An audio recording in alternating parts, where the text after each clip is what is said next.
भाद्रपद माह के शुक्ल पक्ष की एकादशी को इसे परिवर्तिनी एकादशी, वामन एकादशी, जल झुलनी एकादशी, अंक परिवर्तिनी एकादशी, ढोल ग्यारस, पद्मा एकादशी, दान एकादशी आदि नामों से जाना जाता है। आप सभी भक्तों को परिवर्तिनी एकादशी व्रत की ढेर सारी शुभकामनाएं। जो भी भक्त सच्ची श्रद्धा के साथ, नियम और निष्ठा के साथ परिवर्तिनी एकादशी का व्रत करते हैं, इस दिन कथा श्रवण करते हैं, तो इस व्रत के प्रभाव से वाजपेयी यज्ञ के बराबर पुण्य फलों की प्राप्ति होती है। यह पापियों के पाप नाश के लिए इससे बढ़कर कोई अन्य उपाय नहीं। जो मनुष्य इस एकादशी को भगवान विष्णु के वामन स्वरूप की पूजा करते हैं, उनसे तीनों लोक पूज्य हो जाते हैं। इस व्रत के बारे में भगवान श्री कृष्ण ने स्वयं युधिष्ठिर से कहा है कि जो इस दिन कमल नयन भगवान का कमल से पूजन करते हैं, वे अवश्य भगवान के समीप जाते हैं। जिसने भाद्रपद शुक्ल एकादशी को व्रत और पूजन किया, उसने ब्रह्मा विष्णु सहित तीनों लोकों का पूजन किया। अतः हरिवासर अर्थात एकादशी का व्रत अवश्य ही करनी चाहिए। इस दिन भगवान करवट लेते हैं, इस कारण से इसे अंक परिवर्तिनी एकादशी के नाम से जाना जाता है। तो आइए सुनते हैं परिवर्तिनी एकादशी व्रत की कथा।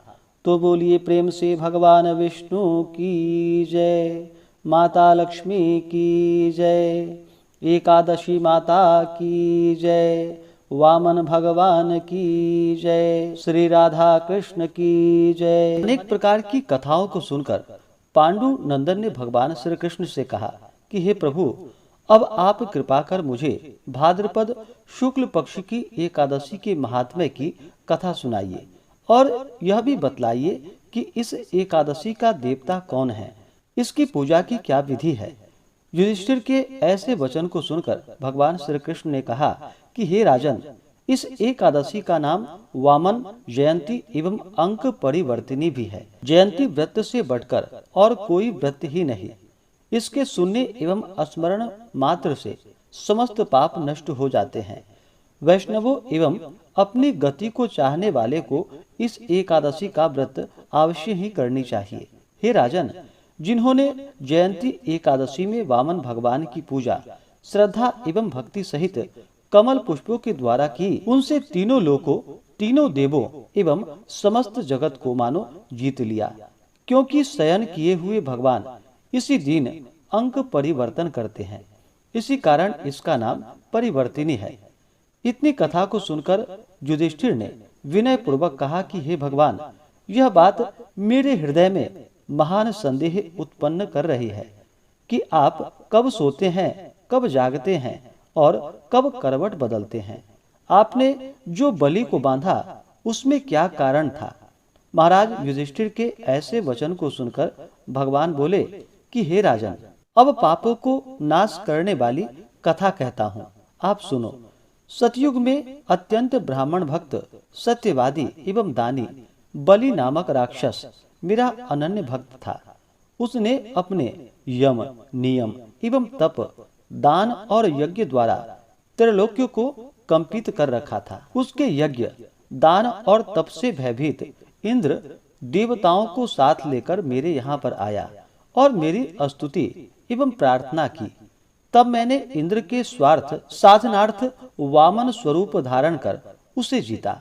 भगवान के मुख से ऐसी वाणी को सुनकर युधिष्ठिर बोले कि हे प्रभु, इस तरह नहीं, इस कथा को आप विस्तार पूर्वक बतलाइए। युधिष्ठिर के ऐसे वाक्य को सुनकर भगवान ने कहा कि हे राजन, मैंने वामन का रूप धारण कर राजा बलि से 3 पग पृथ्वी की याचना की और उसने सहर्ष दान दे दिया। परंतु उसके संकल्प के होते ही मैं वामन रूप से त्रिविक्रम रूप में हो गया। भूलोक में नख, भुवरलोक में जंघा, स्वर्गलोक में कटी, महरलोक में उदर, जनलोक में हृदय, तपलोक में कंठ और सत्यलोक में मुंह कर मस्तक को और भी ऊंचा कर दिया। उस समय सूर्य, इंद्र और चंद्रादिक समस्त देवता मेरी स्तुति करने लगे। तब मैंने बलि से कड़क कर पूछा कि तेरी समस्त पृथ्वी मेरे 2 ही पग में आ गई, अब तीसरा पग मैं कहाँ रखूं।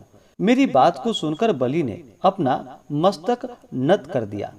तब मैंने उसके मस्तक पर पैर रखा और उसे पाताल में पहुंचा दिया। परंतु उसकी अत्यंत अधिक विनयशीलता को देखकर मैंने उससे कहा कि हे राजन, अब मैं सर्वदा तेरे ही पास रहूंगा।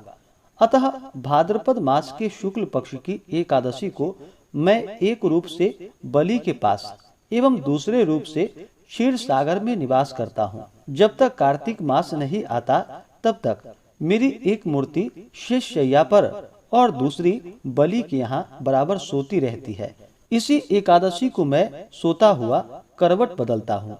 अस्तु, इस एकादशी को त्रिलोकी भगवान की पूजा एवं दान तथा रात्रि का जागरण अक्षय पुण्य और महा मंगल फल देने वाला है, और इसको करने वाले एवं इस कथा को सुनने वाले अवश्य ही स्वर्ग और मुक्ति को प्राप्त होते हैं।